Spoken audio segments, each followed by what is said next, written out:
Welcome to the Get Published podcast, sponsored by Brodie Consulting Group. To get more information about our coaching, publishing, executive ghostwriting, and podcast production services, go to getpublishedpodcast.com.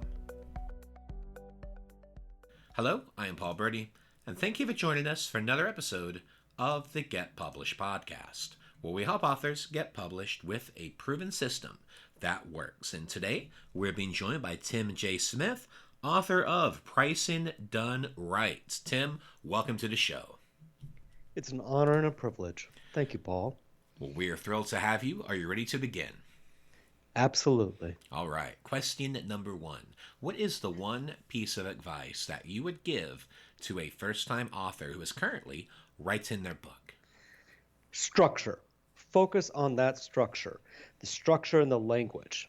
You want clarity for your audience to read. When you're writing a book, what you're doing is you're asking strangers, complete strangers who do not know who you are, to spend 2 to 24 hours with you, intimately understanding what you're thinking, intimately understanding your story that you have to tell. You want to make it easy for them to join into that conversation with you through your book. Look, you have ideas. They're great. They may be complex ideas, which is fine.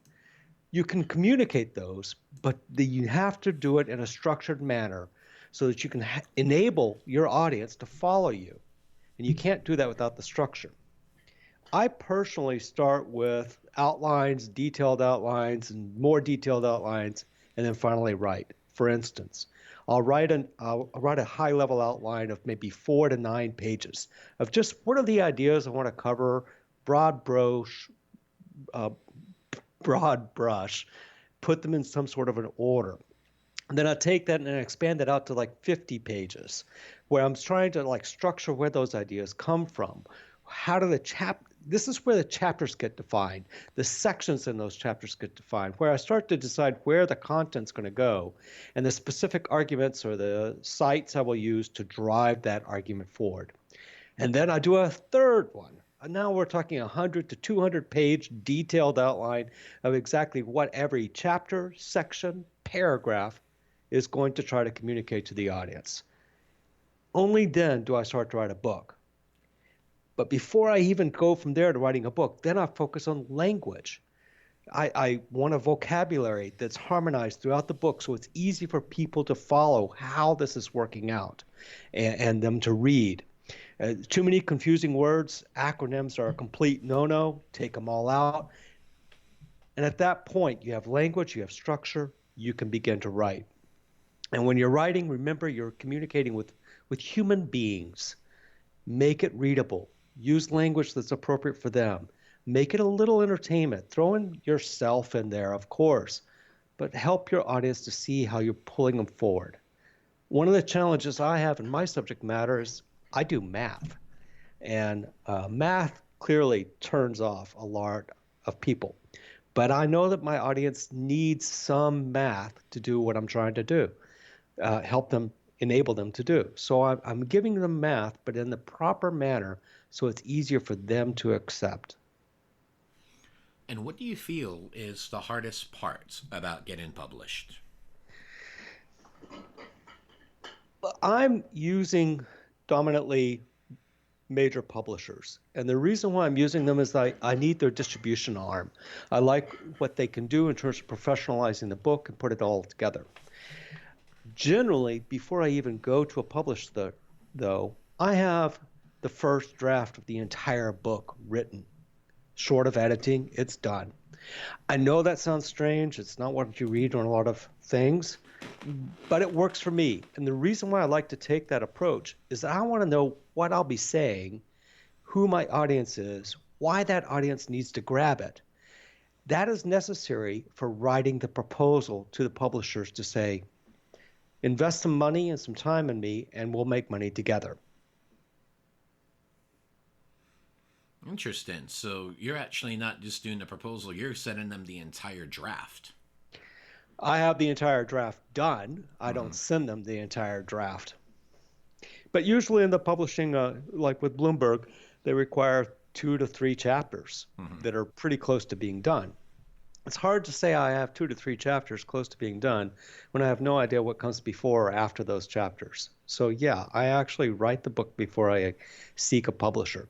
And I do seek a publisher as a completely different piece of business. That's its own campaign. Selecting the right publishers to approach, approaching them appropriately, moving it on. So when you have approached these publishers, do you actually mention that you've already completed the draft, or is that just something you're saving till later? It's something I save till later. Got it. Well, let's talk about marketing. So please share a marketing strategy that you have used in your book launches that has worked well. The point of the book is to engage your audience. But to engage your audience with the book, you need to engage them early and often and always. So I'm a heavy user of LinkedIn. A heavy user of LinkedIn. I have like 500,000 followers on LinkedIn. I'll write articles. I'll do blogging. I'll do webinars. My field is pricing. I work with the Professional Pricing Society and do speaking. I'll even pull out the public relationships. I'll use them all, but the focus is how do I engage that audience on a regular basis, not over the course of a few months, but over the course of years. And then what strategies do you have for that, for your engagement? Keep writing. Small things, large things, just keep writing. It also builds up your own skills in that field, which is important to do. Well, you mentioned LinkedIn in particular. So what are some of the strategies that you personally use on LinkedIn that you've seen has been effective? Short and long articles. What do I mean by that?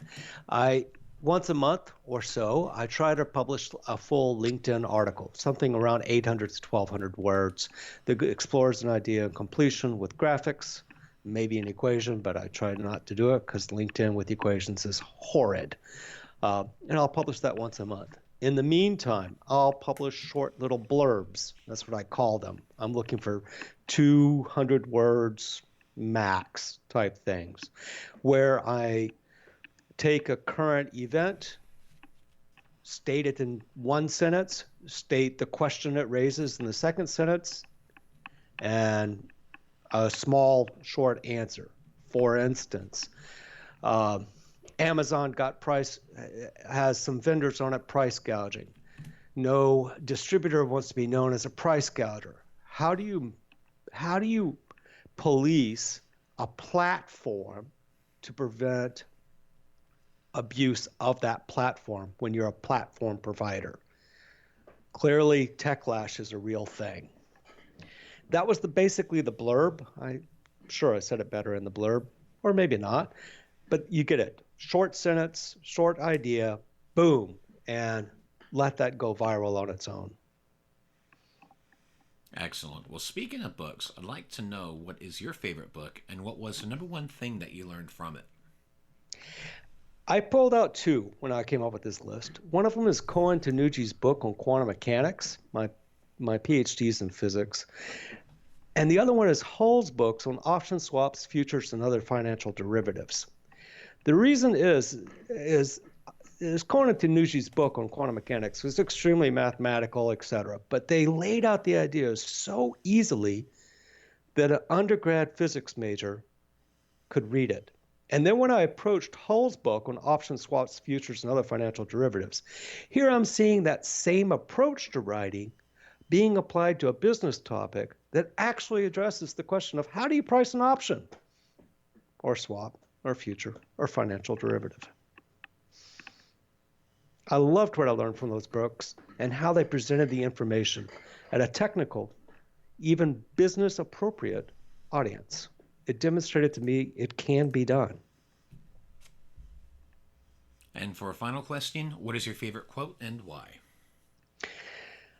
My favorite quote is Life by Laibach, a band out of Slovenia, but we're going for literary quotes. It was the best of times, it was the worst of times. We'll continue on from there for the Tale of Two Cities. Excellent. Well, Tim, I want to thank you for being a guest on the show. What is the best way for people to find you online? You can find me at wiglafpricing.com. That's Wiglaf spelled W-I-G-L-A-F, as in Frank. Well, Tim, thank you once again for being on the show, and I wish you all the best in your author journey ahead. Thank you, Paul. Thanks again for joining us today. To learn more about how to get your book published with a proven system that works, grab a free copy of my book at getpublishedpodcast.com.